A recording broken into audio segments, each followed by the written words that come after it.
Kara, Hmm? you're nipping. That's the whole point.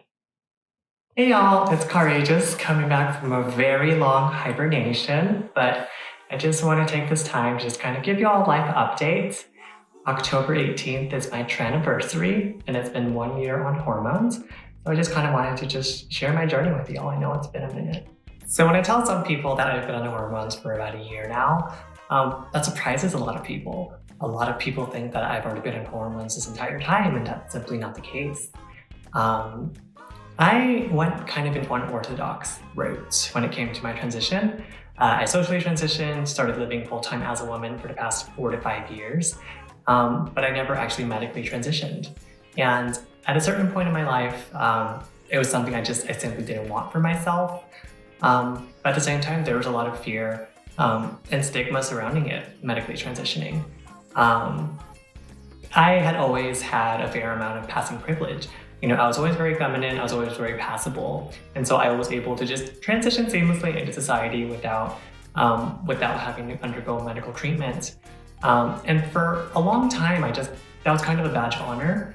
You know, it was something that I was proud of. You know, I placed this pressure on myself to be the natural one or the one who didn't need hormones or surgery. I'm still a very big proponent that there's no one way to be trans, and that you can be trans without any sort of hormones and surgery.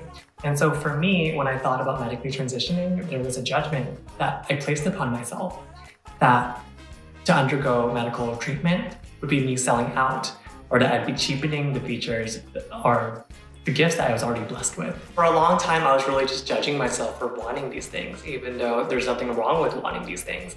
In a lot of ways, I just felt like another basic trans bitch, when in actuality, it was just, I needed to do what was best for me and myself.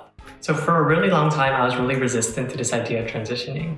You know, I had already done so well for myself, and honestly, just starting hormone treatment and all these other things, it was just really scary. There were so many questions, there were so many question marks, a lot of things that until I actually tried it, I wouldn't know. Fears of infertility, or just having to say goodbye to a body that hadn't necessarily been home for the past 25 years, but was still mine. It was all I'd ever known. You know, I didn't know what it was going to do to me physically. I didn't know what it was going to do to me mentally. What ultimately drove me to actually begin my hormone treatment was, there were two factors. Number one was that, biologically speaking, I'm assigned male at birth, so my body was never going to get any more feminine by itself. And if anything, my body was only going to become more masculine over time, and that was a really distressing thing to me. Secondly, I was experiencing a lot of dysphoria and depression associated with that, with the idea of my body becoming more masculine. And so ultimately, I decided that transition was the right step for me to at least try. Past a certain point, there was a point of no return. But for me, it was just, if I was ever going to get ahead in life and live the life that I wanted, there were certain things that I needed to do and explore, and this was one of those things. I just want to give a quick disclaimer that this is only me speaking from my experience and my journey. I can only speak to that. And so I suggest that you seek your own professional advice about how to transition safely in a way that makes sense to you. So when I first started transitioning, I was first introducing estrogen into my body. So estrogen by itself will help with feminizing the body in terms of breast tissue development, as well as weight fat redistribution. And for me, I started with estrogen because there's a possibility that introducing estrogen into your body by itself will suppress the testosterone in your body. Testosterone is a really powerful hormone for people who are transitioning into male. You can take testosterone by itself, and that will negate the effects of estrogen. Estrogen is a hormone that's not as strong as testosterone, and so sometimes testosterone needs to be suppressed in order for the estrogen to have its true effects. People typically take a testosterone blocker for something like male pattern hair loss and to lessen the growth of body hair. For me, that really wasn't a concern of mine, so I decided to just try estrogen by itself in order to see what that would do for me. I started with 2 milligrams of estrogen, which, you know, it was cute, you know, like it gave me like a little something, but I started off with 2 milligrams, and then we upped that dose to 4 milligrams of estrogen. And at that point, I was seeing some feminizing effects. But I was actually someone who had very high levels of testosterone, surprise, surprise. And so what actually happened was that in introducing the estrogen into my body, my testosterone levels actually tried to overcompensate for that. And so what ended up happening was I had woman level estrogen levels, but also hyper male testosterone levels. So my estrogen level was like, and my testosterone was like, So mentally, it was not a good place to be. I experienced some of the worst anxiety that I've ever experienced. I remember there was this one day in the office, I literally just sat in a corner and was just like hyperventilating in a corner and like talking to my manager, and she was just staring at me, and it was not a great place to be. In terms of mental changes, hormones can definitely change it. And that's one thing that you need to be cognizant of. But that said, my hormone levels were not level. They were not at a place that they should be. So that's why I really encourage you to talk to your medical doctor just to make sure that, everything is going hunky-dory. And even during that time, I was kind of in denial that things weren't going the way that I was exactly planning them to, because I didn't want to prove people that they were right, or I didn't want to think that transitioning was the wrong thing for me. So for a long time, I just kind of stayed silent about it, when in actuality, I needed to go talk to someone to make sure that everything was actually going the way that it should have been, because it clearly wasn't. So what ended up happening was I got prescribed testosterone blockers, or spironolactone. Spironolactone, I take it twice a day. I take 50 milligrams once in the morning and once at night. Testosterone blockers typically help with, like I said, male pattern baldness, lessening the hair body growth. It can also help with the skin for cisgender women as well. Spironolactone can actually help with acne, so that is an added bonus. For me, I was really reluctant to take spironolactone or a testosterone blocker, largely because I didn't know what it was going to do in terms of my organ or my functionality downstairs. I didn't know how that was going to affect it, and that was something that at the time was really important to me. If not anymore, I will get more into that in a bit. But in terms of body hair growth, because my body overcompensated with the testosterone when I was taking only estrogen, my body actually got hairier in some areas, and I had never known that was a thing, but I guess that is possibly a side effect, especially because I was toying around with my hormone levels. But I can say now that it's blown over. Winter has passed, and we're looking into bigger and brighter days. In terms of mental changes, I've definitely seen a shift. Prior to taking hormones, I had a lot of fear and anxiety about how it was going to turn out. I didn't want to become a slack-jawed zombie. I didn't want to become like an empty shell of my past self. I still wanted to be me. But taking hormones, I didn't know how that was going to affect me. And so taking estrogen, definitely, I've always been an emotional person, but not necessarily outwardly emotional. I've never been a crier, and so I was really concerned that taking hormones or estrogen was going to make me into a crier, which is something I was really not looking forward to. But I've been a year on hormones at this point, and honestly, I can say that I'm not that much more emotional. I actually haven't shed a tear since starting hormones. I do get more teary-eyed now when watching sad shit on Netflix and stuff, so there's that. But it's not like I became a whole different person. If anything, it just kind of amplified certain emotions. In terms of my depression, depression is depression. So the depression is still there. It definitely is alleviated in some ways. But when I do have depression, it's not so much about my dysphoria or who I am, it's other outside factors. And also just since starting hormones, I feel a lot more myself. I'm a lot more in tune with my emotions and just kind of my inner being, and I am the most me that I've ever felt. So I definitely love that. Now talking about body changes, starting from the hair. So I definitely have a lot more baby hairs. I was trying to explain to someone what a baby hair was, and I was like, baby hairs are like wispies. And they're like, what's a wispy? And I was like, it's like the flyaways. And they're like, what's a flyaway? So baby hairs or wispies or flyaways are kind of just like these little chodes that are just like growing up along your hairline. Like I said, hormone replacement therapy does help with male pattern baldness, and so it does make your hairline more full. And so now I have just a bunch of, just random sparse hairs that are just growing out, like this little shorty over here, this little chode, Drives me insane, but it means that I am not, in fact, going bald. So love that. My hair has become a lot less greasy. Before I transitioned, I was having to wash my hair maybe once, if I was really pushing it, once a week, but realistically I had to wash it twice a week. I know this is gonna sound super gross, but I now wash my hair once every 2 weeks. This is 3-day hair, but I usually push it until 14 to 16 days. Also, can we just like get into this color for a second? Shout out to my girl, Tasha Dawn, for always keeping my hair looking right. I will be sure to include her Instagram right here, so please go and support her. A lot of my friends are super jealous that I don't have to wash my hair that frequently. But that said, even if a cisgender woman was to start hormone replacement therapy, that wouldn't make their hair any less greasy, just because I am taking hormones in order for my hormone levels to reach a hormone level consistent with a cisgender woman, whereas cis women are already born cis women, so if you have greasy hair, you're kind of stuck with it. When my body was overcompensating for the testosterone, my hair definitely did get a lot more greasy. But since starting hormones, I definitely have had that under control. So she's looking cute. So in terms of facial hair and body hair, I was blessed in a lot of ways, in more ways than one. And I never was a very hairy person. But that said, I definitely did have some, not like more than just peach fuzz, but I definitely had like, those little like bristles, like a little mousy Asian mustache, not like a full-on beard. I was never capable of that, thank God. But I had bristles, and I had little stubble and just little sparse hairs here and there, which are really distressing for me. And so actually, even before starting hormones, I had actually been doing laser hair treatment for the past couple of years. So for those of y'all who are thinking about transitioning and you haven't started hormones, if you know it's something that you would want to do, and if your facial hair is very distressing to you, or just your body hair in general, I would definitely encourage you to look into laser hair removal.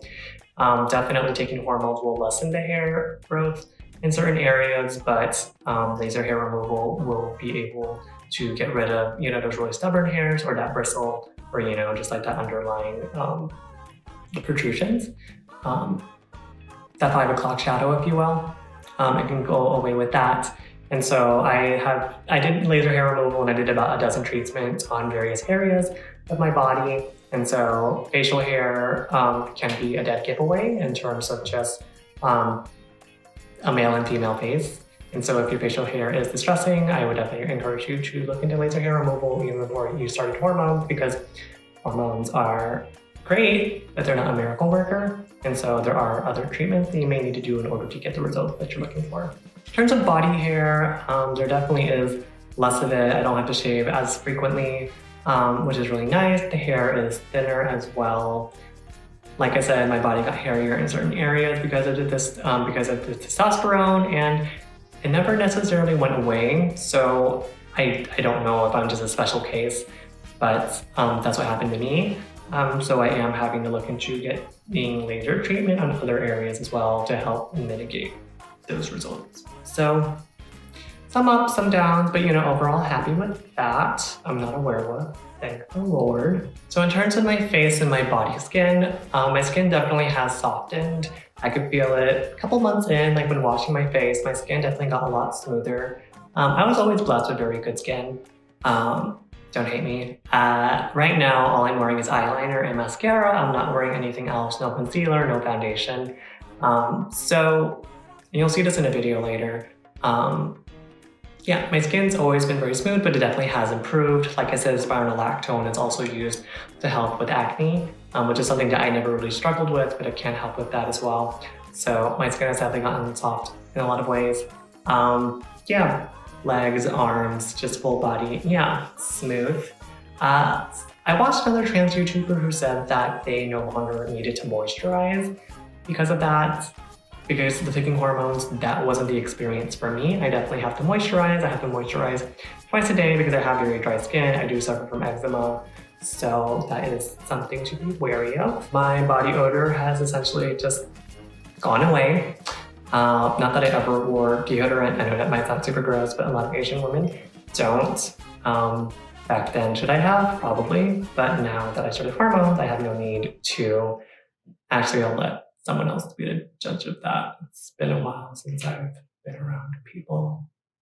When it comes to my voice, for people who transition from male to female but have already gone through the male puberty, those effects are irreversible. So hormone treatment by itself won't change the voice For people who are transitioning from female to male by taking testosterone, that will broaden the vocal cords in order for them to have a more masculine voice.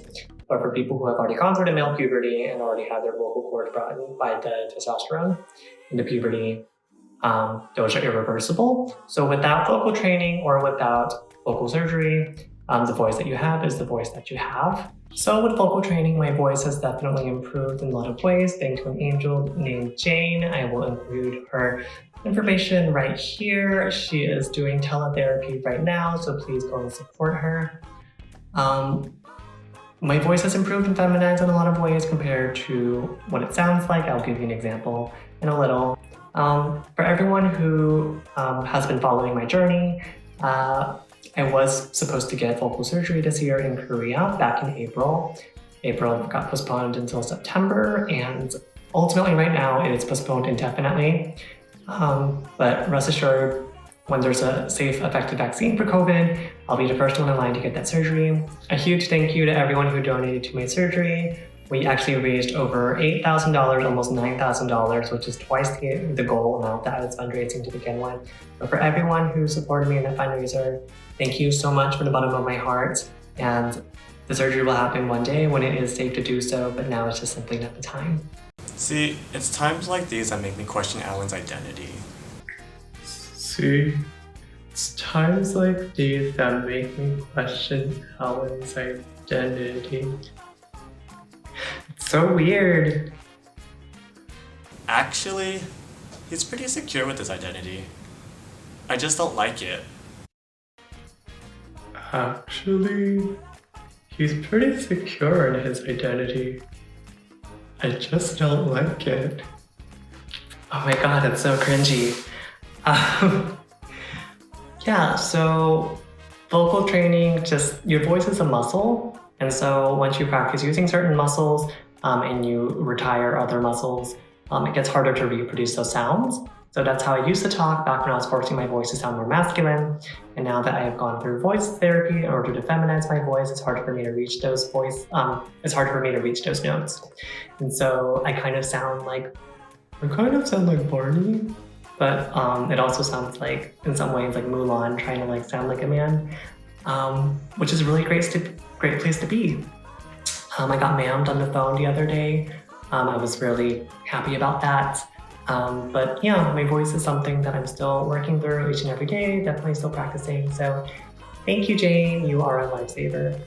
So in terms of my facial features, I actually did take a picture every day for a year challenge, just so I could see how my face is really feminized.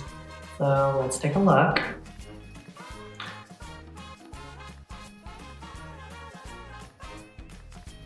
Okay, so here's where I'm starting to see the feminizing starting to happen. You can definitely see my skin is starting to smooth. Oh, she's looking cute. Oh my god, my quarantine hair, I totally forget all about this. It was a long year. Oh my god, those roots are going and going and going. They are longer than my potential in life. I'm just waiting for my hair to get done.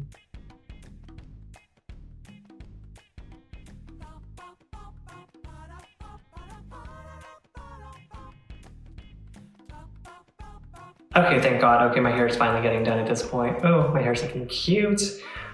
Yeah, you can definitely see the feminizing happening. Oh my gosh.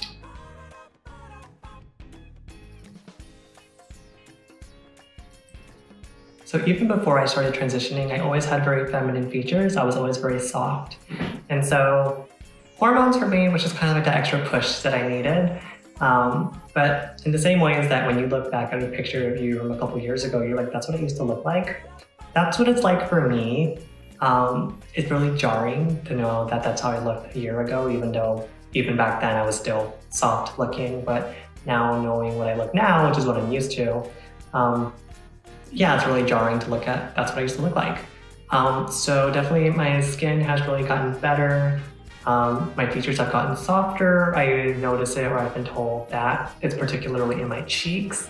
Also just my jaw looks softer. Facial features aren't, or bone structure isn't affected by hormone therapy, but I guess just the way that my fat redistributed and made my jaw look softer.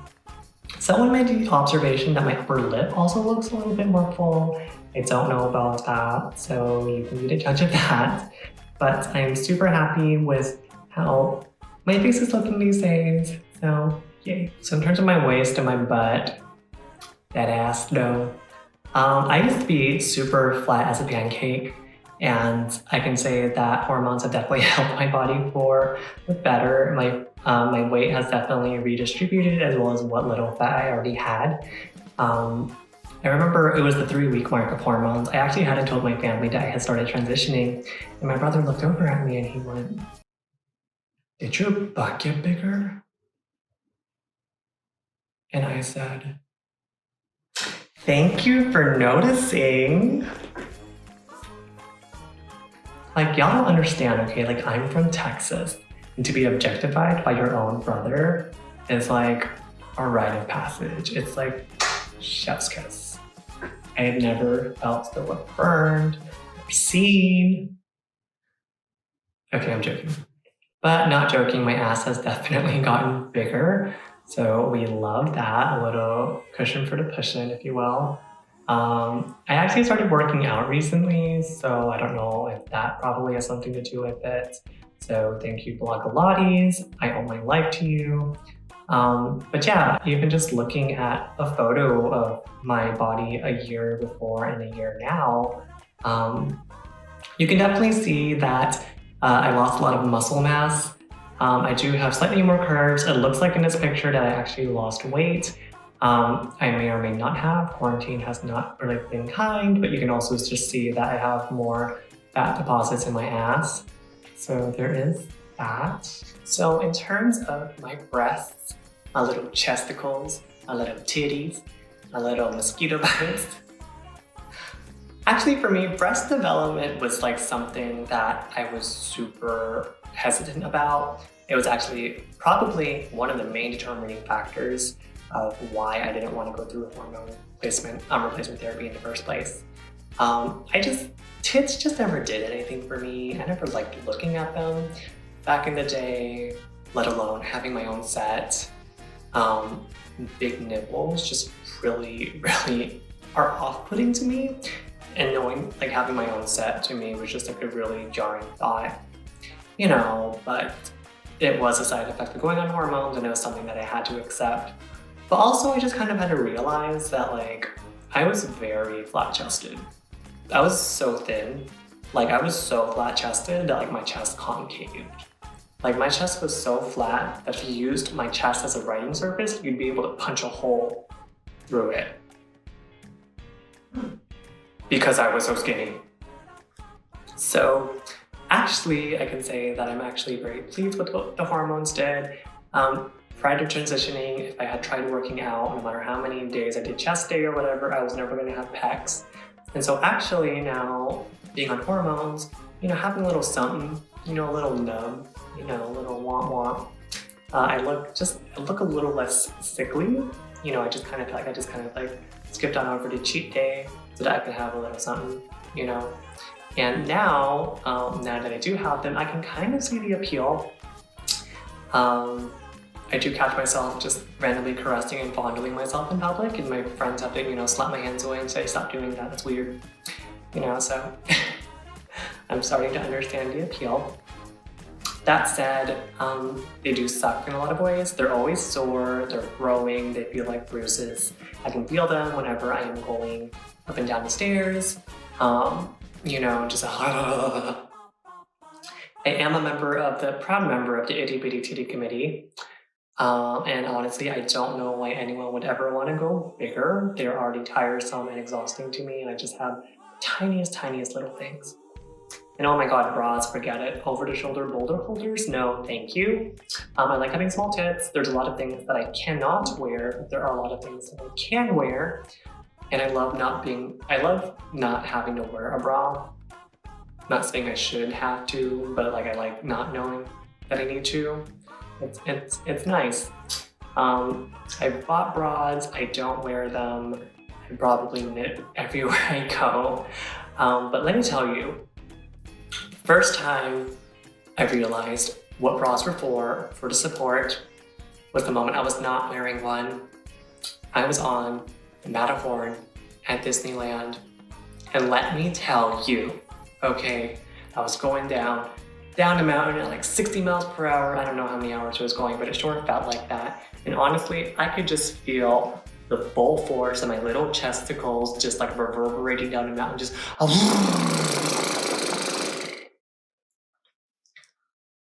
they hurt like a bitch. Okay, I had no support. So when I went snowboarding, I made sure to, have a sports bra to keep them intact. Now I understand. But on most days, no, I'm not fucking wearing a bra. That's just restrictive as fuck. Hence, you can quote me on this. You can at me. If I go against my word, I will never get a boob job. Just for scientific purposes only, just to give you an idea of what I'm working with right now. This is a Minnie Mouse bralette. I got it from Hot Topic. Yes, your girl still shops there.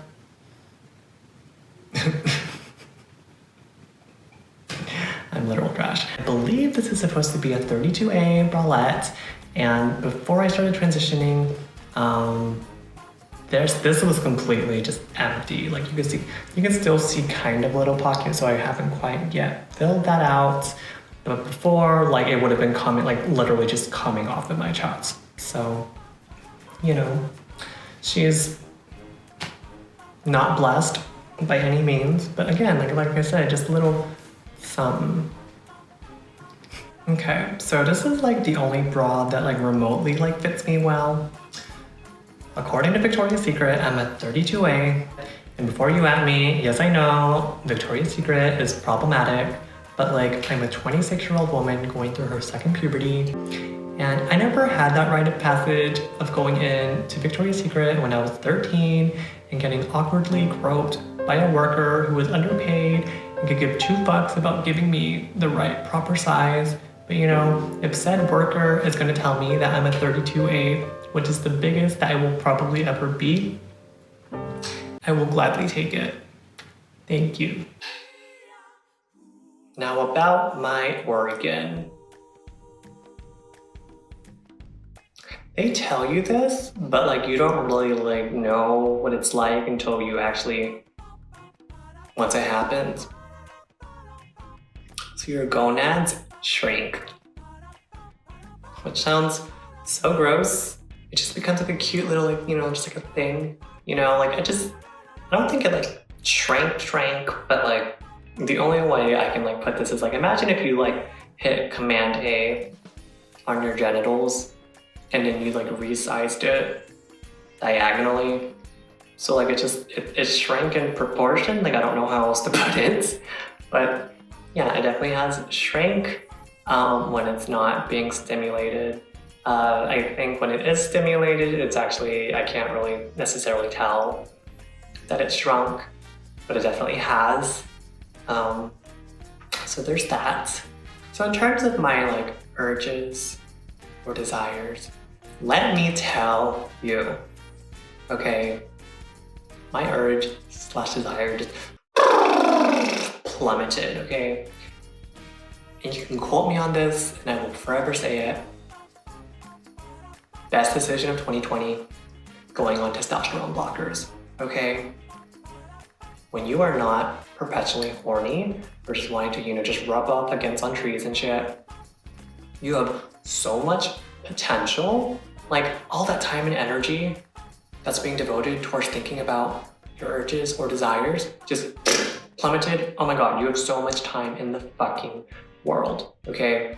Being constantly horny is a colossal waste of your time and your potential, okay? Spontaneous boners, goodbye, not down, not worth it, too much work.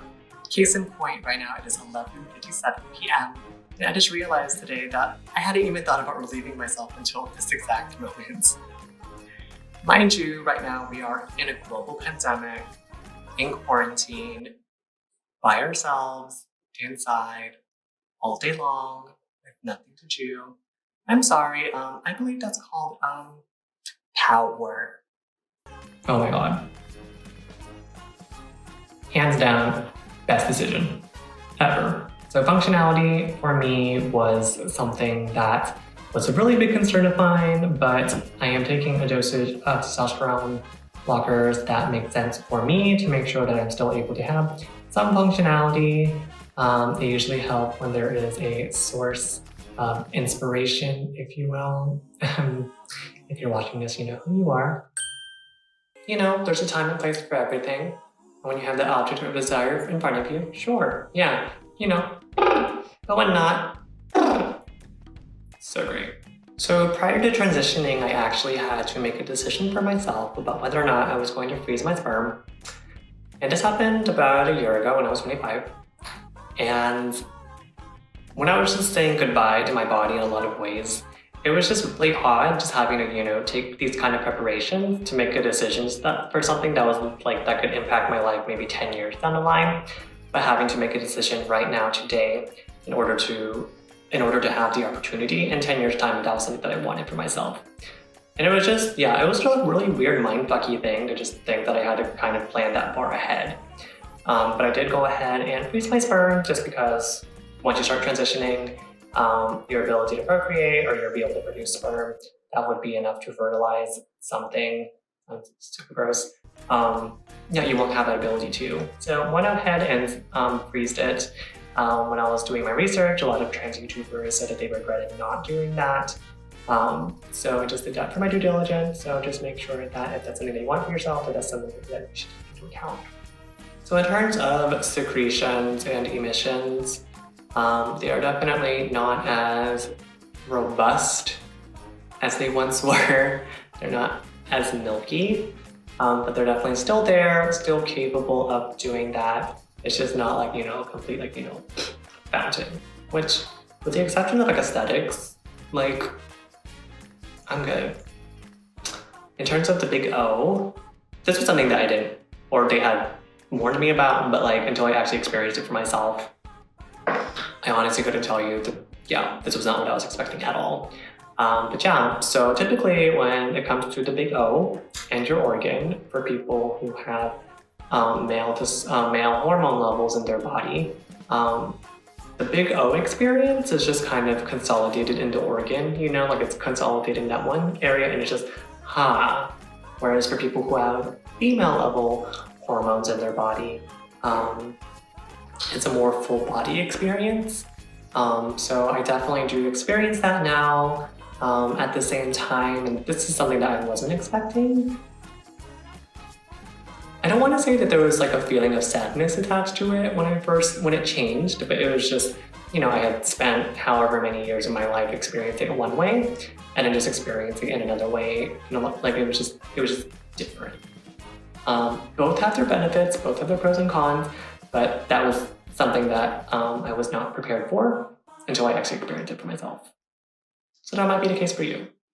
Okay, so this has been quite a long video. I know I just shoved a lot of information in there, but I think it's really important. I didn't really have a conventional path, and I, you know, had some experiences that were unlike anything that I had seen on YouTube.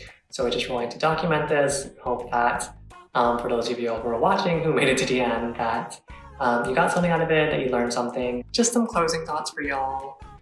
Some people have asked me if I feel like I waited too long to start my transition.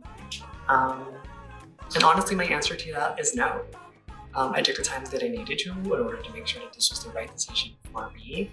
Transitioning is not a light decision, and there are people out there who definitely regret it in terms of just going too fast or not following their own pace. And my advice to you is that only you can set your own pace, only you know when it's the right time for you. So don't feel like you should be doing this or that, and don't feel that pressure.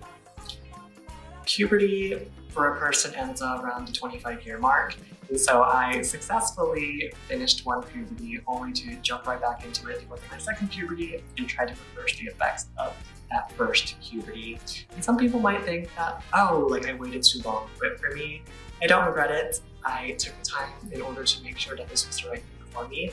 And I can honestly say that 1 year in, that this definitely 100% was the right choice for me. Happier than I've ever been, and I'm in a much better place, mentally, emotionally, and physically. And yeah, so I hope that this video was informative to y'all. If you have any questions, please leave a comment down below or follow me along the journey on my Instagram @Outrageous. that here.